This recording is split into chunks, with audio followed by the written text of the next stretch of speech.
We're recording now.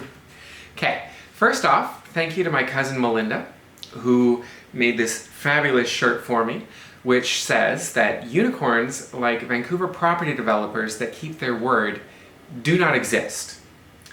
And that would be Reliance in this case and John Stovell. You could add to it Mayor Kennedy Stewart and Sandra Singh. So this could also just as easily say that unicorns like Vancouver City Hall staff and mayor that keep their words towards renters' rights and support, they don't exist either. Let me tell you, Sandra Singh, she's the one that's going to be in charge of your TRP. She has been and will be. She'll be making the final decisions on your TRP. Well, she's just going to sing you a song. Sandra Singh, she's going to sing you down the river with lies. They're going to tell you that your TRP counts for something, that it is solid, that the city has the same understanding of its implementation that you do, and they will not accept anything less. They will probably tell you that for months, until you get down to the final little bits, where it's time for you to actually, take up your right of first refusal or whatever, final hurdles, final permits that need to be released. At that point, of course, your developer is going to be screwing you by then, and you're going to find out that they have no intention of moving you back in at the same rent that you were paying, that you're going to be facing an $1,100 rent increase in our case. The city will act shocked. Oh, we never believed that a Vancouver city developer would behave this way. They have, very litigious lawyers, they'll tell you, and all the rest of it. Well, they knew it. They knew it. Sandra Singh knows it.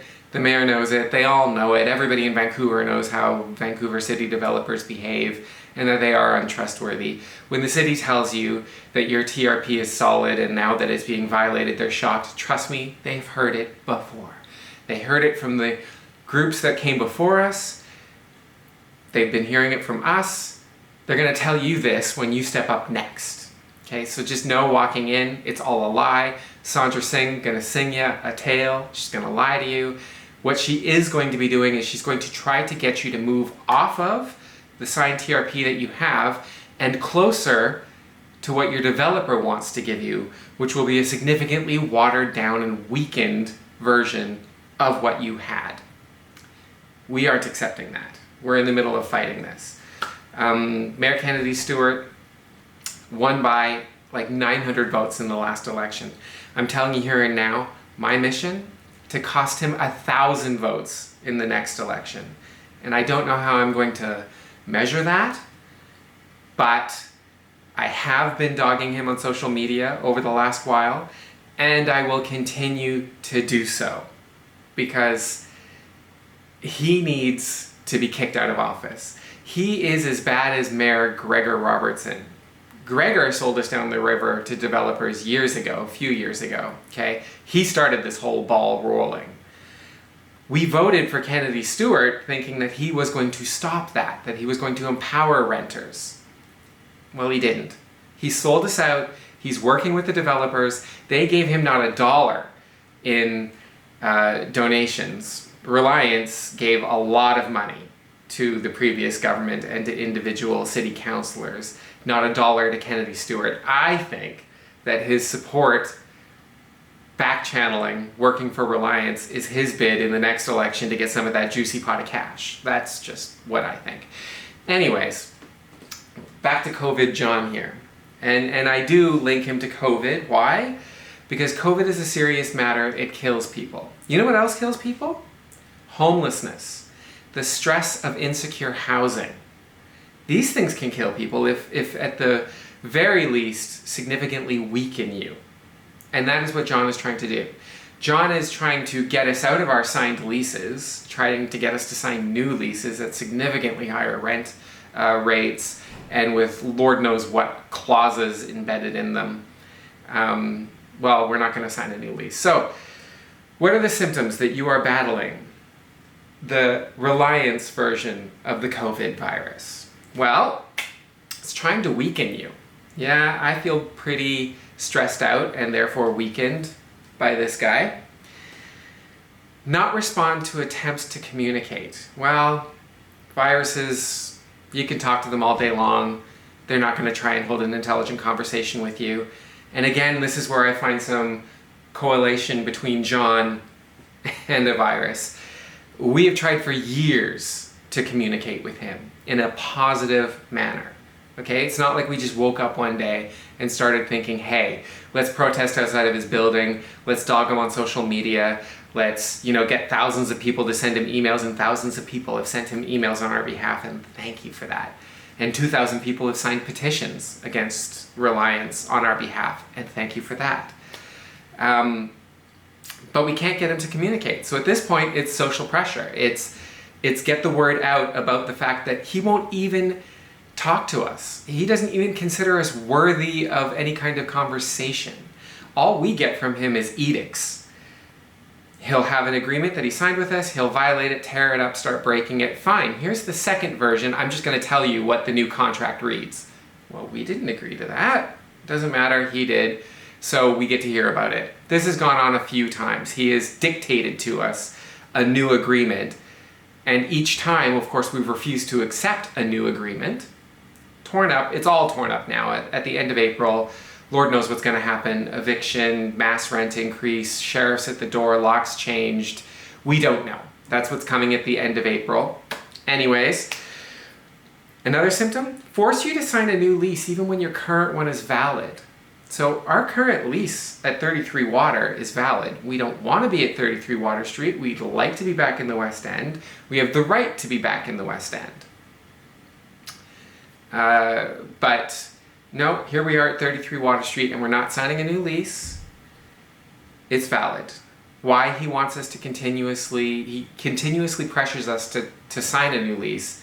And again, it's just so that they can jack up the rent and put in some kind of clause, reinstitute some kind of a vacate clause or a redressed vacate clause, which they are no longer valid in BC. Thank you for that, at least NDP government. It's really the only thing we've seen from you on housing rights. Other than, this $500 landlord subsidy that you rolled out in the COVID virus, and that's what it is. It's a landlord subsidy. It is not really tremendous support for renters. We should have seen more support from you. Anyways, the other thing you can expect from a virus of a property developer that is trying to weasel their way out of their TRP. You can expect them to intimidate you, frighten you out of your signed TRP agreement. This can include phone calls. This can include repeated threats of actions against your tenancy. Lord knows what those are. We've faced them a few times, but those deadlines always get dropped. The new one is the end of April. Don't know what's going to happen at the end of April, just that at the end of April they will make some move on our tenancy. Emails that will ruin your vacation. That's on you, Juan. That's not John, because John doesn't even communicate with us that much. We're not worthy of even an email from John. But from Juan, threatening emails on your vacation. Yeah, one of our family member of the community on vacation in Mexico, repeatedly facing rude emails from Juan, threatening him, pressuring him into signing a new lease, which unfortunately he eventually did, out of fright and fear, which is what Reliance did to him. And then snide comments, again from Juan to another family member, a single working female, working 2 jobs, working hard, paying her rent on time, every time for years. Hey, why not threaten her? Hope you can afford the new rents when they go up in a couple of years. Yeah, snide comment going, right, you're not going to be able to afford $23.50 for rent. Who can actually afford $23.50 for rent per month? Well, according to John, that's anybody who earns $81,000 a year. Okay, sorry John, your math is wrong. The accepted maximum percentage of your income for household rent or mortgage and utilities is 30%. So that would mean to afford $23.50 in rent, you're pushing 35% I believe there, of $81,000 above the accepted maximum, John. So they'd actually have to be making significantly more than $81,000 a year. And I hate to burst your $100 million bubble the mansion I suppose you live in, burst the bubble that surrounds your mansion. Most of us in Vancouver don't make $81,000 a year. Anyways, so how do you fight COVID John? Well, you don't rely on the city, especially Vancouver Mayor Kennedy Stewart, because they are deathly afraid. They don't want to catch this virus. Instead, they cow themselves to John and his lawyers, and they agree with whatever he wants and whatever interpretation he has. And, you know, that's a funny thing, because I guess the city is assuming that they can wash their hands of this virus. Unfortunately, this one sticks to you like glue. You can't wash your hands of it. And, you know, when we get to the TRP, or TRB, to settle this agreement with them, from what we understand from our lawyers, it is not going to be taken up at that provincial board, because they don't likely want to touch something that doesn't fall strictly within their purview, which means that it will be headed to court. Now, when it heads to court, Mayor, it isn't Reliance that we're going to be suing. The advice that we've gotten from our lawyer is that you sue the city. It's the city who you have a broken agreement with. Reliance actually has the agreement with the city. The city negotiated that part of the agreement on our behalf. It is with the city that we have the understanding, and with Reliance in the city, they are the parties. So we end up suing the city. So all along, the city has been afraid of this guy suing them if they didn't cow themselves, prostrate themselves, bend over, and provide the permit. Well, you shouldn't have been afraid of their lawyers. You should be afraid of ours. There are several biting at the chomp to get their hands on a case where they can take the city and fight these TRPs, because the other lie that the city is telling you is that these TRPs are legal. They are not legal when it comes to evictions. If your building was demolished in order to make way for a new one, TRPs actually are not legally binding. So when, I guess, Reliance tore up the agreement, they really tore up a contract that had no legal standing, leaving us to sue the city. So see you in court, Mayor Kennedy Stewart. Soon we will be going there. And it was never our preferred option. We don't want any part of it. We simply want our signed agreement and a peaceful life. Let's hope we can all get there before it gets there. Anyways, Mayor Kennedy Stewart, deathly afraid of the COVID, of the Reliance variation of the COVID virus. Deathly afraid of John. So the other thing you can do, resist, protest, and do not give up your rights. Do not give up your rights. They will tell you you don't have any. They will tell you that you have to accept this new version of the agreement, that you have to accept that you are never going to get what you signed up for. Don't accept that. Of course you can get what you signed up for. You're going to have to fight. But a good fight builds character, I suppose. So stand up for your rights. Know your rights and get a lawyer. Do not believe a single word from Sandra Singh. Again, she will sing you up the river. She will tell you lies. Go talk to a lawyer. Don't sign a new lease. It will contain all kinds of, nasty little surprises, giving your landlord and property developer more rights than you have. Do not sign a new lease. If your current lease is valid, and most of the time they are, and again, talk to a lawyer, do not sign a new one. We are certainly not going to sign a new one. Do not sign a new lease. Do not accept vague and intentionally misleading language in your agreements. That's very important. Do not accept anything that's vague. Now, contract preferendum should protect you. It gives the right, or it gives the definition of ambiguous language to the party that did not draft the agreement, okay? So that would be you, because your property developer drafted it. So they cannot then take the vague language that they intentionally inserted in to beat you like a hammer later. Technically, that's the way it's supposed to work. However, these TRPs, again, are not between you and your developer. They are between your developer and the City of Vancouver, and they are both considered sophisticated parties. Contract preferendum does not exist between those educated parties. It's only there to protect a layman from, a professional.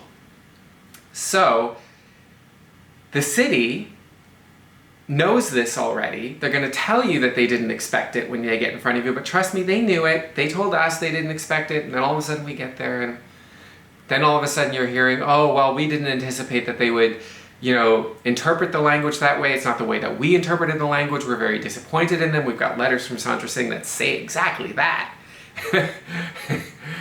Yeah, that's just Sandra Singh singing you another lie.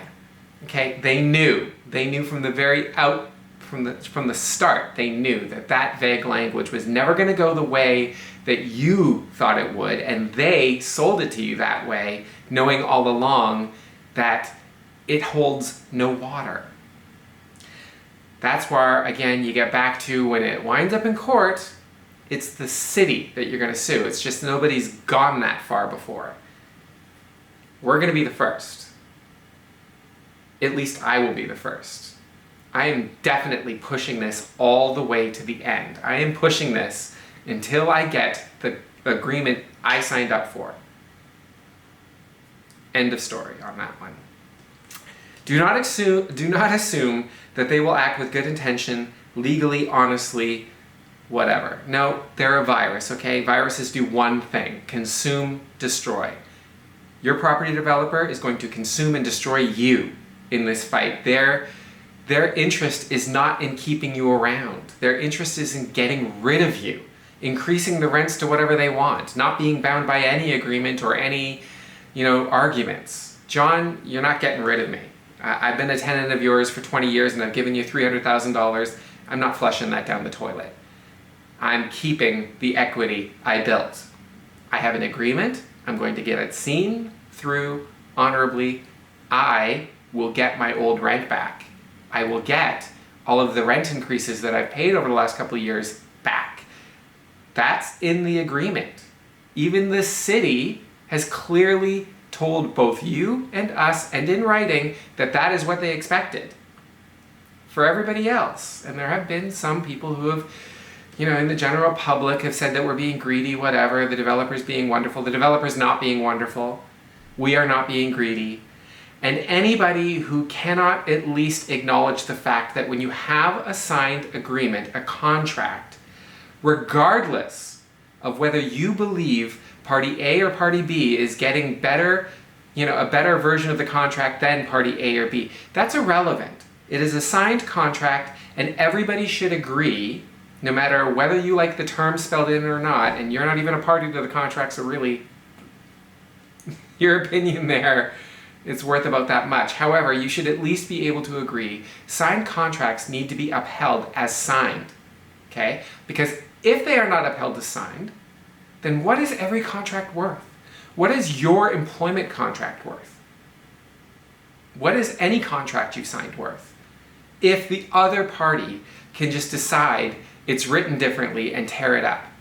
So you don't have to agree with what the contract said and what our rights in that contract are. You only need to agree that signed contracts are to be honored. If you can agree with that, then you can agree that this needs to be honored. With that, thank you for watching. And again, talk to a lawyer. Do not accept vague or ambiguous language. Know your rights. This is how you're going to fight. Thank you.